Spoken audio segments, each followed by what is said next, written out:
Assalamualaikum warahmatullahi wabarakatuh. Perkenalkan, nama saya Ilhami Madudin Izhar dengan NIM 2210417828. Saya akan menjawab beberapa pertanyaan yang diberikan oleh dosen saya, Ibu Rikola Dewi, dalam mata kuliah pemasaran agribisnis terkait soal ujian tengah semester. Jadi kita langsung saja di soal nomor 1. Yang pertama ada pertanyaan dari jelaskan pengertian pemasaran agribisnis. Nah, jadi pengertian agribisnis menurut saya adalah serangkaian kegiatan yang dilakukan untuk mengantarkan produk agribisnis dari produsen ke konsumen. Nah, kegiatan ini nih meliputi semua aktivitas yang diperlukan untuk memindahkan suatu produk dari tangan produsen itu ke tangan konsumen langsung. Nah, ini nih termasuk seperti kayak penentuan produk, lalu ada penetapan harga, lalu ada dari promosi, lalu berikutnya ada dari pendistribusian, lalu yang berikutnya itu ada seperti kayak penjualan, dan terakhir ini ada seperti pelayanan purna jual.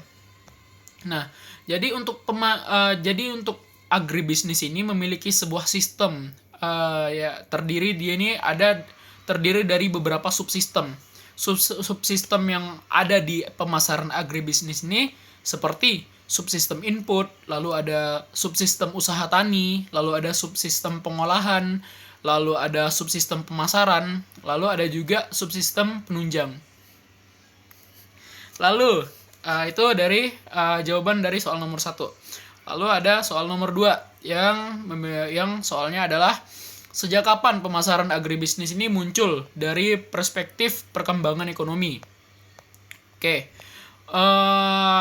Lalu untuk jawaban nomor 2 ini.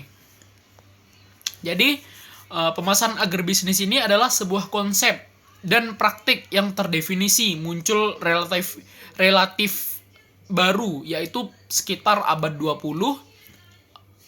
Sekitar abad 20 lah. Hal ini nih didorong oleh beberapa faktor.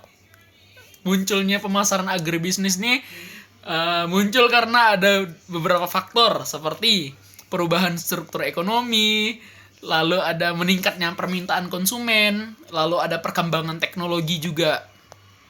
Nah, lalu untuk pemasaran agribisnis sendiri ini memiliki pengaruh terhadap perkembangan ekonomi seperti meningkatkan pendapatan petani, lalu ada menciptakan lapangan kerja, lalu ada mendorong pertumbuhan ekonomi.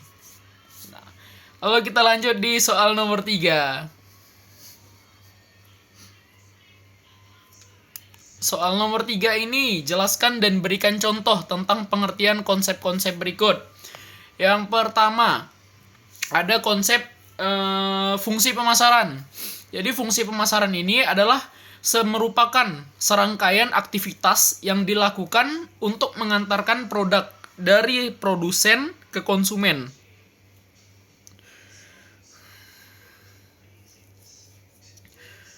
Nah, aktivitas ini nih dapat dikategorikan menjadi beberapa fungsi utama, yaitu seperti fungsi pertukaran, fungsi fisik, fungsi tempat, fungsi promosi, lalu ada fungsi informasi. Nah, lalu untuk pertanyaan yang berikutnya ini konsep lembaga pemasaran. Jadi lembaga pemasaran ini adalah sebuah organisasi atau suatu organisasi atau individu yang terlibat dalam suatu kegiatan pemasaran. Nah, lembaga pemasaran ini nih dapat diklasifikasikan menjadi beberapa jenis. Nah, jadi yang pertama ini seperti lembaga perantara, lalu ada lembaga fasilitator, lalu ada juga lembaga pemerintah. Nah, untuk pertanyaan nomor 3 berikutnya, konsep saluran pemasaran. Nah, untuk saluran pemasaran sendiri itu adalah jalur yang dilalui produk dari produsen ke konsumen. Untuk saluran pemasaran dapat diklasifikasikan menjadi beberapa jenis juga, seperti saluran langsung, ada yang namanya saluran singkat, lalu ada yang namanya saluran panjang. Nah, untuk pertanyaan terakhir dari nomor 3, konsep yang terakhir ini adalah konsep margin pemasaran. Nah, jadi margin pemasaran sendiri itu adalah selisih harga yang dibayarkan konsumen untuk suatu produk dengan harga yang diterima produsen untuk produk tersebut. Nah, margin pemasaran ini digunakan untuk menutupi biaya-biaya yang terkait dengan kegiatan pemasaran, seperti biaya transportasi, biaya penyimpanan, ada biaya promosi, dan keuntungan para perantara. Nah, lalu, jadi untuk kesimpulan dari pertanyaan nomor 3 ini adalah fungsi pemasaran, lembaga pemasaran, saluran pemasaran, dan margin pemasaran ini merupakan sebuah konsep-konsep fundamental dalam pemasaran agribisnis. Nah, jadi pemahaman yang baik terhadap konsep-konsep ini sangat penting bagi para pelaku agribisnis untuk dapat memasarkan produk mereka secara efektif dan efisien. Lalu kita ke soal nomor 4. Nah, soal nomor 4, menurut saudara, apa pentingnya mata kuliah pemasaran agribisnis dipelajari terkait dengan profesi saudara? Nah, kebetulan saya sendiri bekerja di bidang elektronik.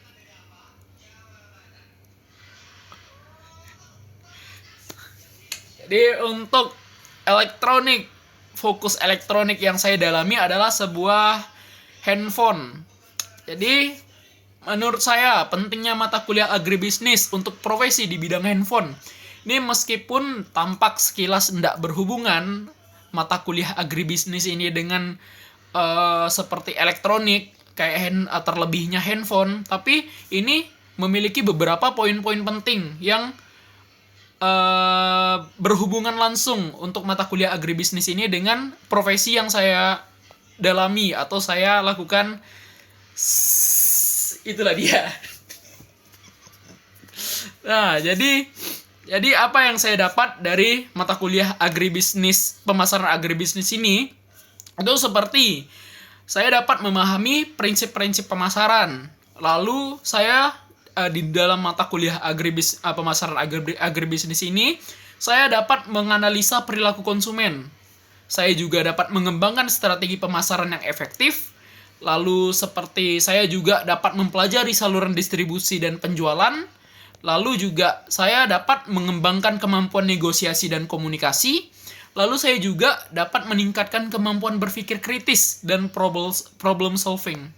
Nah, lalu untuk yang terakhir dari mata kuliah pemasaran agribisnis ini yang membuat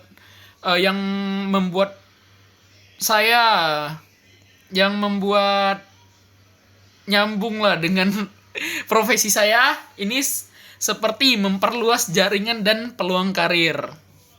Nah, jadi kesimpulan dari yang saya sebutkan sebelumnya itu adalah meskipun mata kuliah pemasaran agribisnis ini fokus pada sektor pertanian, tapi prinsip-prinsip dan keterampilan yang diajarkan dalam mata kuliah ini dapat diterapkan dalam berbagai industri, termasuk di industri yang saya dalami, yaitu industri elektronik, terlebihnya handphone.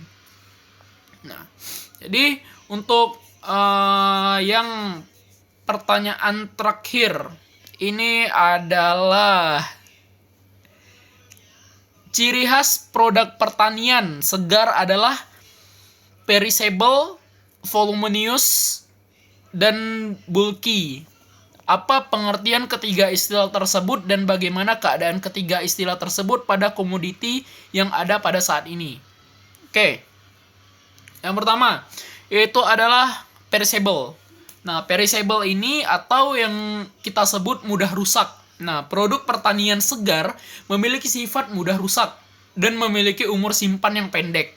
Nah, hal ini disebabkan oleh beberapa faktor. Jadi, faktor yang pertama ini seperti tingginya kadar air, lalu ada proses respirasi, lalu ada kerusakan mekanis. Nah, contoh untuk perishable ini itu adalah seperti buah-buahan, sayuran, daging segar, susu, dan produk olahan susu. Nah, lalu untuk yang kedua ada di voluminous. Voluminous atau istilah lainnya adalah bervolume besar. Nah, produk pertanian segar umumnya ini memiliki volume besar dibandingkan dengan beratnya.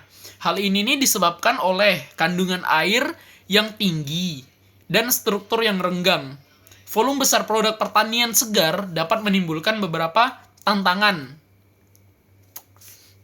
Nah, tantangannya ini seperti transportasi, penyimpanan, penjualan. Nah, transportasi ini seperti membutuhkan ruang penyimpanan dan transportasi yang lebih besar. Lalu, penyimpanan ini seperti membutuhkan gudang penyimpanan yang lebih luas. Lalu dari segi penjualan, ini seperti sulit untuk ditampilkan secara menarik di rak toko karena untuk ukurannya itu sangat besar. Oke. Lalu untuk yang terakhir itu ada bulky. Bulky itu kata lainnya adalah berat besar. Jadi meskipun memiliki volume besar, produk pertanian segar umumnya memiliki berat yang relatif kecil.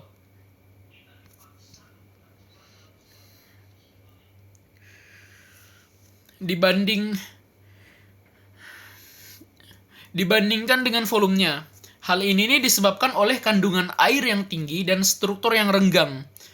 Berat besar produk pertanian segar dapat menimbulkan beberapa tantangan. Tantangannya ini nih dalam hal lain seperti penanganan, seperti sulit untuk diangkat dan dipindahkan, lalu seperti pengemasan, yaitu membutuhkan kemasan yang lebih kuat dan tahan lama, lalu seperti transportasi yang membutuhkan biaya transportasi yang lebih tinggi. Contohnya seperti buah-buahan kayak semangka, labu, ataupun melon. Nah, jadi keadaan pada saat ini.